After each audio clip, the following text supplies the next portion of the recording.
We'd been together for almost 4 years. No cheating, no screaming matches, no broken plates, just slow erosion. The kind of quiet tension that builds in small, polite arguments and unspoken disappointments. Her name's Lena. She's 30. I'm Aaron, 34. We lived together in a small townhouse we bought 2 years ago. Lena was a fiercely independent person. That was one of the things I admired about her at first.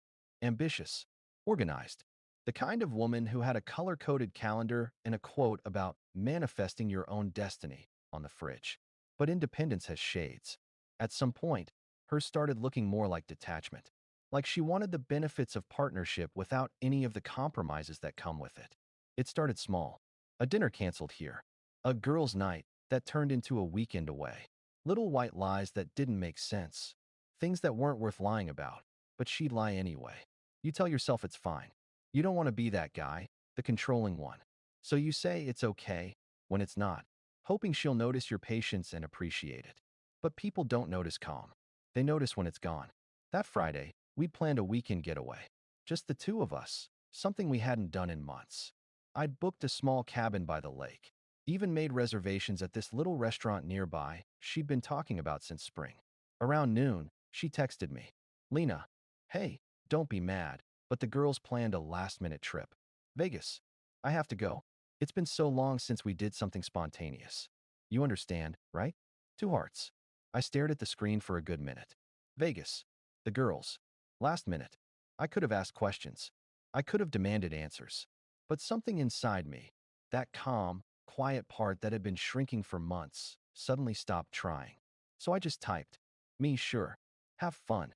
That was it. When she got home that evening to pack, I was in the kitchen, making dinner. She walked in all bubbly, pretending nothing was wrong. You're not mad, are you? No, I said. Why would I be? Because I know we planned something, but this just came up and…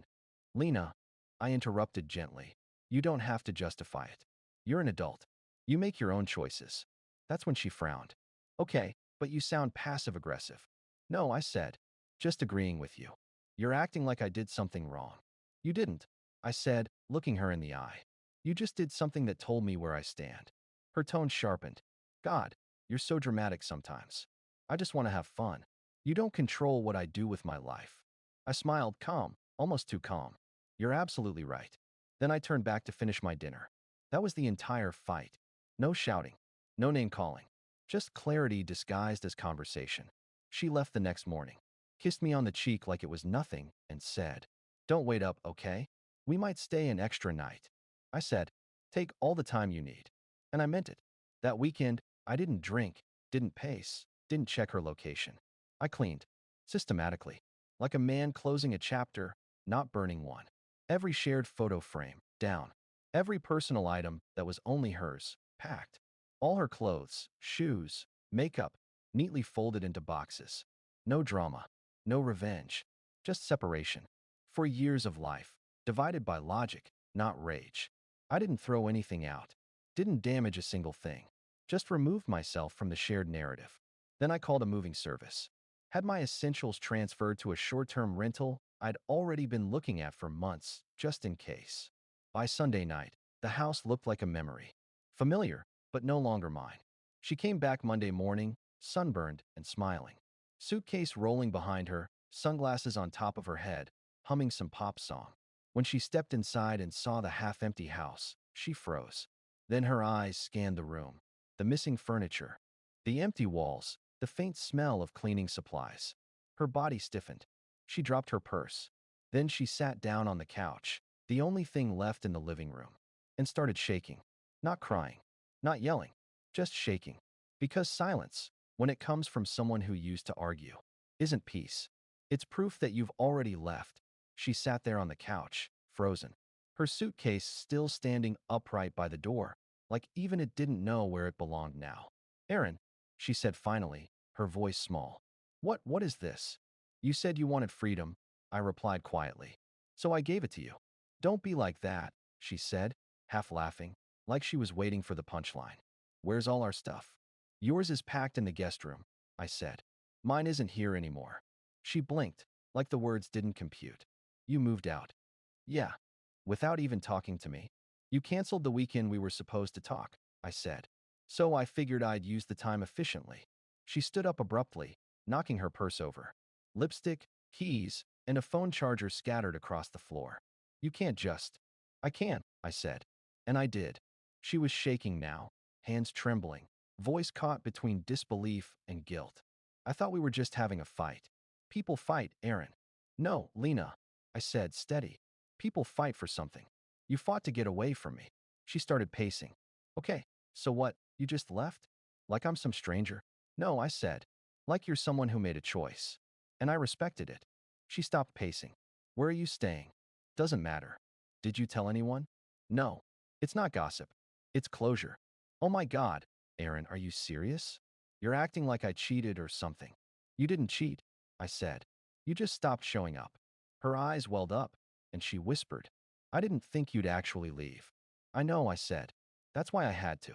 There's something almost cinematic about watching someone realize that consequences don't always come with warning shots.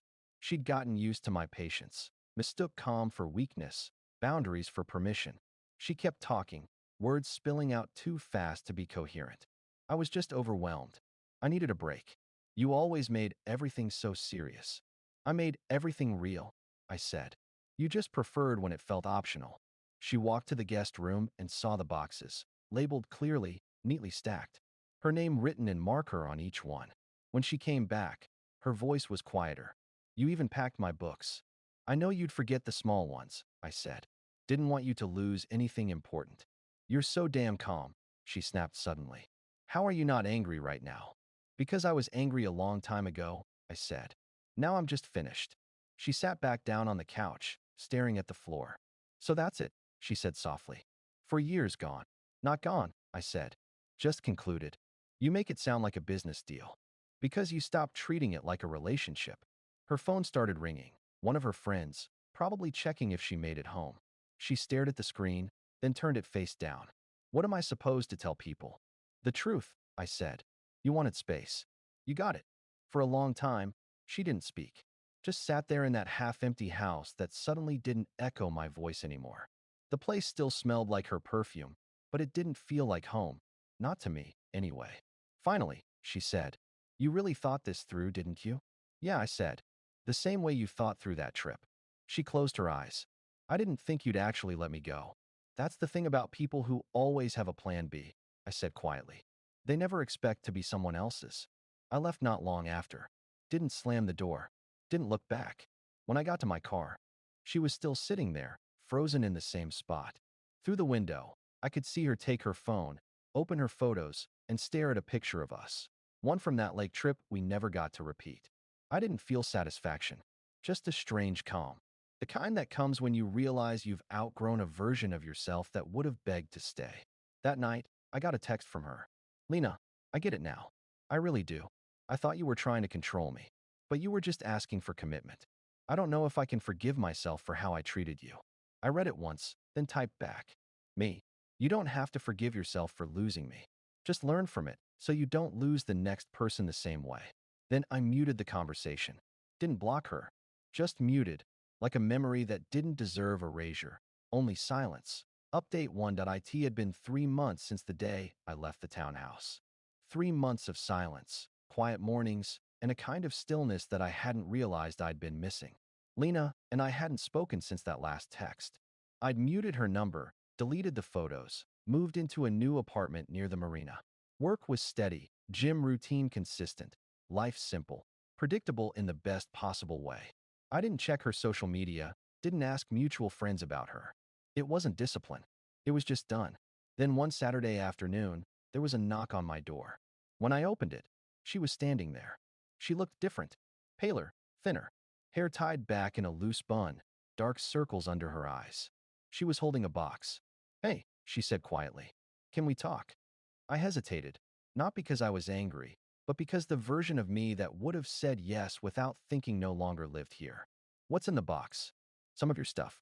Old letters, a few things I found when I was packing the rest of my things. I thought you might want them. You could have mailed them, I said. I know, she said softly. But I needed to see you. I let her in. She walked into my apartment slowly, eyes scanning the space, smaller than our old place, but neater, quieter. You could almost see the realization hit her. He really moved on. You look good, she said, voice trembling. You look lighter. I am, I said simply. She smiled weakly. I deserve that. I didn't respond.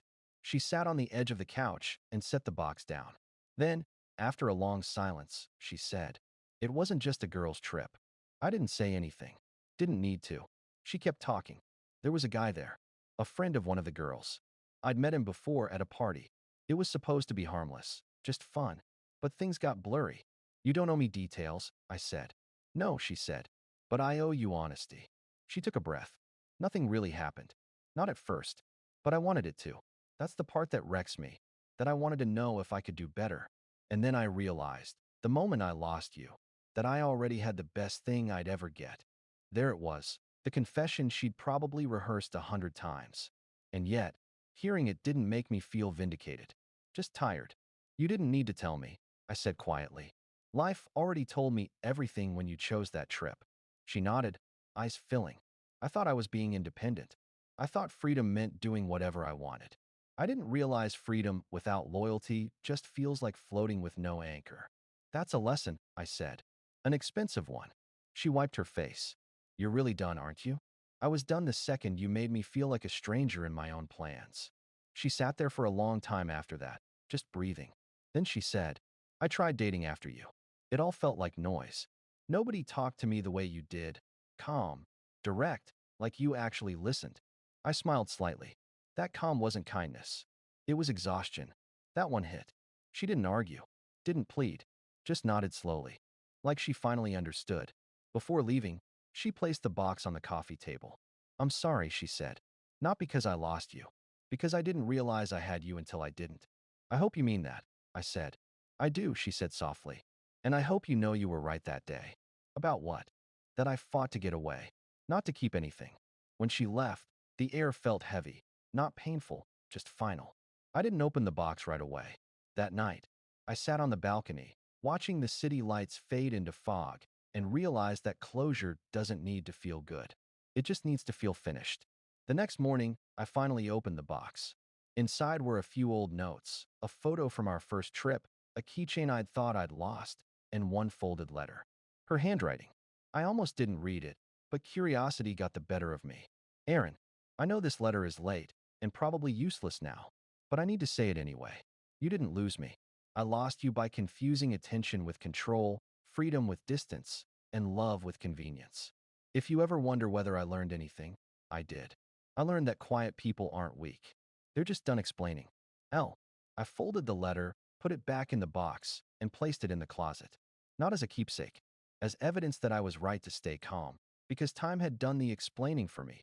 Final update that a full year passed after that visit. By then, Lena had faded into that category of memory that doesn't hurt, the kind that just makes you quietly grateful you survived it. Life had moved forward. I'd been promoted at work, taken up sailing on weekends, and started dating someone new, Clara. Different energy. Grounded. Direct. Where Lena made everything feel like a test, Clara made everything feel like a choice. We weren't rushing.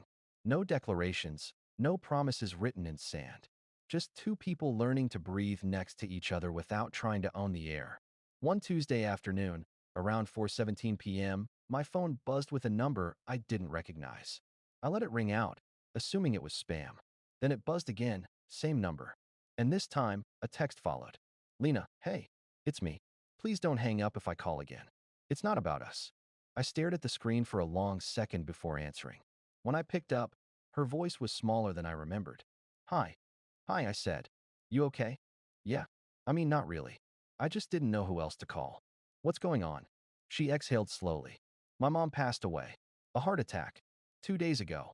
The words landed like a dull thud in my chest. Her mom had always been kind to me. Soft-spoken, warm, the kind of woman who never forgot birthdays. I'm sorry, I said sincerely. She was a good person. She liked you, Lena said quietly. She used to tell me I'd ruin it if I kept pushing you away. She was right. We talked for a few minutes about her mom, the funeral, logistics. No drama, no awkward pauses. Just two people who once shared a life, now sharing silence. Then she said, you know what's weird? I wanted to call you right after it happened. Not because I thought you'd fix anything.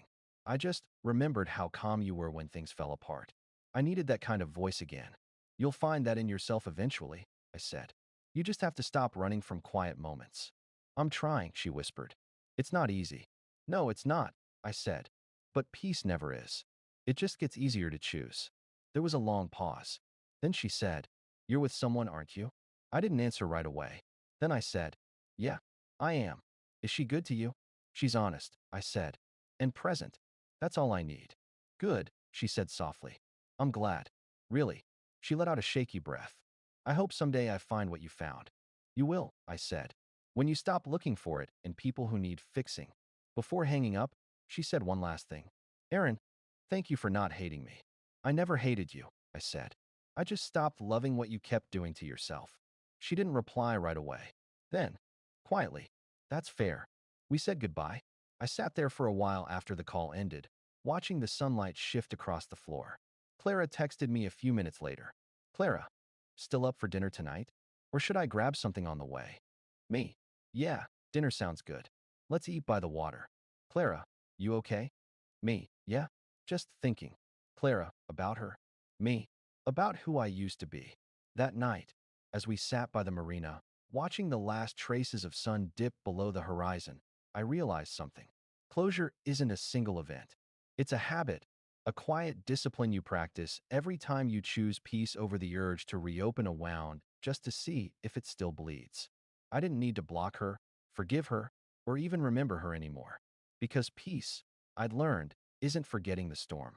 It's realizing it no longer has the power to shake your house.